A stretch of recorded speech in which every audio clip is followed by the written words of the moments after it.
Se você ainda não entendeu o golpe que políticos citados na Operação Lava Jato tentam emplacar na Câmara dos Deputados para anistiar preventivamente a si próprios e assim escapar de punição, preste atenção que eu vou explicar de forma resumida. O projeto de lei das 10 medidas contra a corrupção foi proposto por procuradores do Ministério Público Federal com assinatura de apoio de mais de 2 milhões de brasileiros. Depois de 4 meses de debate em comissão da Câmara, o relatório do deputado Onyx Lorenzoni foi aprovado por unanimidade na noite de quarta-feira, sem a inclusão explícita de anistia por crimes cometidos em eleições passadas. Lorenzoni havia cedido em outros pontos, mas resistido às maiores pressões, tendo assim se limitado a tipificar o crime de Caixa 2 para daqui em diante. Foi resistência. É por isso que eu não acatei aquilo que tentaram me impingir hoje à tarde. Acontece que o texto aprovado na comissão tem de passar pela votação em plenário. E na manhã da quinta-feira, a imprensa noticiou que o presidente da Câmara, Rodrigo Maia, teve uma reunião com líderes partidários para tramar um plano de incluir a anistia de quem cometeu supostamente o crime de Caixa 2 e também uma punição mais severa para juízes e membros do Ministério Público. Sem perder tempo, os deputados então aprovaram logo pela manhã o regime de urgência para votar o parecer de Lorenzoni e rejeitaram, na cara de pau, o requerimento pela votação nominal. E aí vale registrar mais uma vez que PT, PMDB e PSDB encaminharam não à votação nominal, unidos pelo golpe no escurinho, sem deixar o povo saber como cada parlamentar votou. Lembram quando o PT foi ao STF contra a votação secreta para a comissão do impeachment na Câmara? Agora quer a votação sem nomes pela anistia dos criminosos. Quer dizer, dizia que era antidemocrática a votação secreta, que o povo tinha de saber como votavam os parlamentares, e agora muda o discurso conforme a conveniência do momento.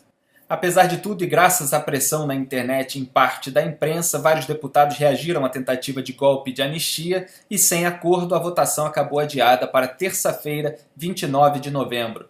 Rodrigo Maia insistiu que não há anistia, isso é só um jogo de palavras para desmoralizar e enfraquecer o parlamento brasileiro.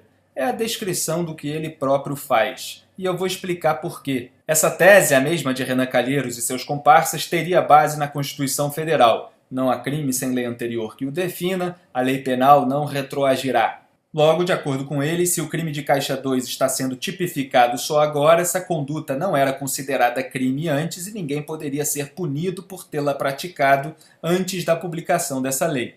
Então eles dizem que não há anistia porque não era crime. Imagina, não havia nada demais em você disputar eleições e eventualmente ser eleito com dinheiro de Caixa 2, ora. Mas sempre tem um mais, evidentemente havia outros enquadramentos possíveis para a conduta que o projeto de lei tenta agora criminalizar de uma maneira mais específica. É o mesmo caso do feminicídio, que se aplicou a fatos futuros, mas não anistiou os homicídios cometidos por homens contra mulheres. O artigo 350 do Código Eleitoral, por exemplo, dispõe sobre o delito de falsidade ideológica voltado ao direito eleitoral. Omitir em documento público ou particular declaração que dele devia constar, ou nele inserir ou fazer inserir declaração falsa ou diversa da que devia ser escrita para fins eleitorais.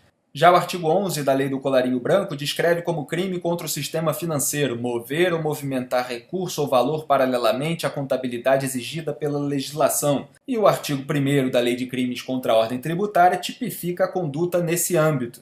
Então o que acontece? Essas leis vigentes à época das supostas condutas criminosas dos encrencados com a Lava Jato têm de continuar valendo. É isso que querem os procuradores do MPF. Mas os golpistas da anistia querem justamente incluir no texto do projeto de lei uma anistia explícita, ampla e restrita que faça com que essas leis antigas se tornem inúteis para punir os encrencados com a Lava Jato, que em muitos casos são eles próprios. A primeira versão da emenda que eles fizeram circular fazia praticamente isso. Não será punível nas esferas penal, civil e eleitoral doação contabilizada, não contabilizada ou não declarada, omitida ou ocultada de bens, valores ou serviços para financiamento de atividades político-partidária ou eleitoral realizada até a data da publicação desta lei.